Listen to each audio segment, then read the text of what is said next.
Hey guys, and welcome to Just for the Record. The topic of today is records that changed my life.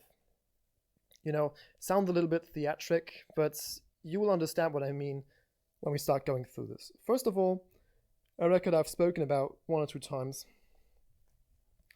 which is Guns N' Roses' Appetite for Destruction. Appetite for Destruction has actually been the first rock and roll music, or hard rock music you could say, that I ever listened to. Or really listened to. My dad gave this record to me as a cassette back in the day, and I was enjoying it very much. He tried to show me stuff like November Rain further, but I didn't really take it. I listened to it and I said, well, alright, it's old man's music. But I enjoyed this very much, and it was running over and over at my parents' house. And my mother actually said to me that if I would listen to it one more time, she would throw it away. She obviously didn't. But sometimes later, when I listened to it about the 168th time, the cassette broke. That happens, the record player chewed it up and it was broken. But Guns N' Roses is the foundation of my musical taste that I do have today. Next one is the first record that I ever bought with my own money. And this is Hybrid Theory by Linkin Park. Actually, this record made me find a lot of friends in school. I wasn't the biggest music fan in general, but when I got a little older, I started to listen to music like Linkin Park, Billy Talent, but again like Guns N' Roses and the band that we're going to come up to next. But I bought Hybrid Theory on CD, obviously, back in the day, not on vinyl. And, I'm still a huge Linkin Park fan. I've actually seen Chester Bennington live about 4 weeks before he took his own life, which is still a shame. And I am actually, no, let us say it this way, it has been the only celebrity death that I really struggle to get over. I know that sounds obviously very cliche and rubbish, but it is the truth. And Minister Midnight is one of my all-time favorite albums, actually. I can still say that. And I'm still a huge fan of Linkin Park, even though they are obviously disbanded now. Another band that my dad got me into, with especially this album, which is Let There Be Rock by AC/DC. My dad loves AC/DC. He's seen them live with Bon Scott, which is, well, I'm jealous about that. Let's say it this way. And the band obviously is a great hard rock band, and you cannot imagine a landscape without AC/DC, to be honest. Obviously, they have been fairly similar over the years, let's say it this way. But that doesn't mean they're bad. It's just they aren't the one-trick pony. They've branched out a little, and Angus Young is actually one of the most, how to put this in English? He's one of the most song players that I've ever seen. He is so dedicated to making a song sound the right way, and his guitar sound obviously is very, very iconic. The entire sound of the band is very, very iconic. It screams AC/DC. What Brian Johnson said once. If we start a song and after 3 seconds you don't know it's AC/DC, it isn't AC/DC.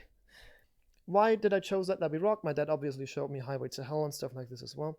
I chose Let There Be Rock because I think it's their hardest record, and Let There Be Rock, the title track, is, I could say, my favorite AC/DC track of all time. I think I'll go with that. Now, let's go away from hard rock and a little bit more into experimental stuff.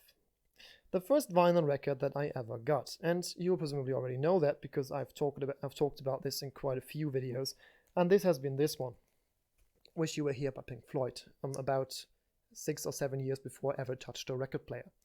My mother gave this to me because I really loved Pink Floyd. I listened to Pink Floyd all the time.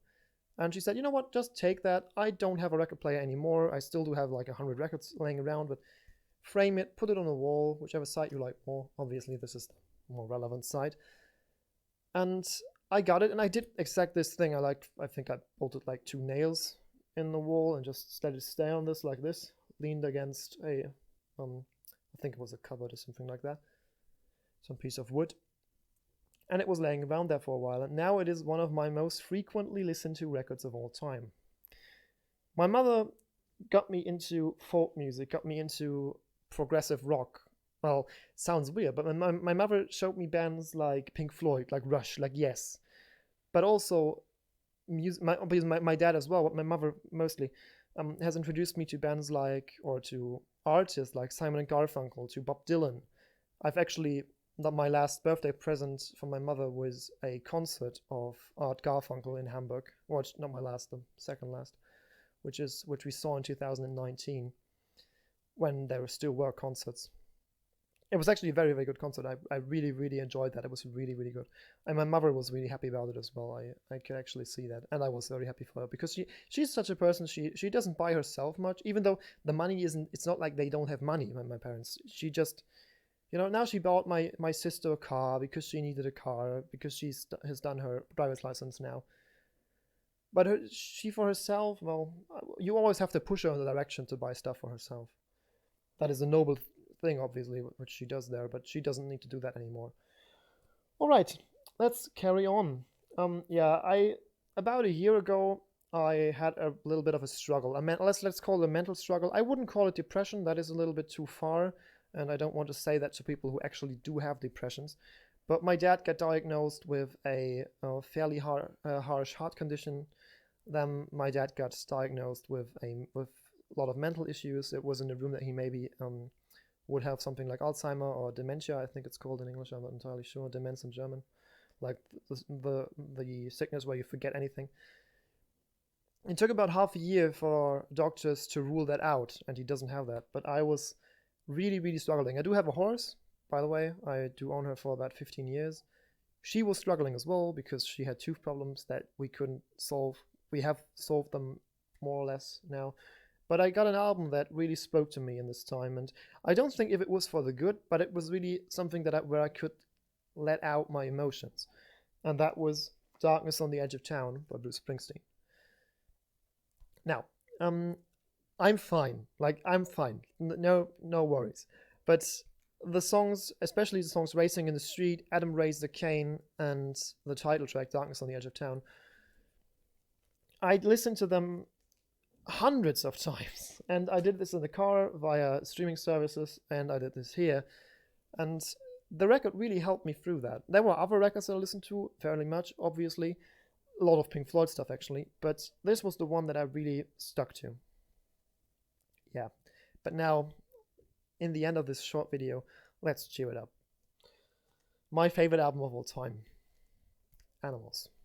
My mother gave me this special copy, which is an original German copy, to the Christmas where I bought my girlfriend the record player. And she handed this to me, and I didn't knew it was original. I didn't knew what she paid for it, but Tom told me, the one that is running the store where I usually buy the records, and this one is from as well. And I was happy. I was very happy. And over the time, this actually formed to be my favorite record of all time. I really, really, really, really, really, really I really, really love animals. I adore and love animals.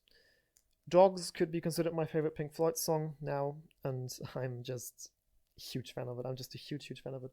All right, this was now a little bit more personal stuff. I'm sorry if you don't like this. I hope you did like it. I hope we'll see you the next time. Bye.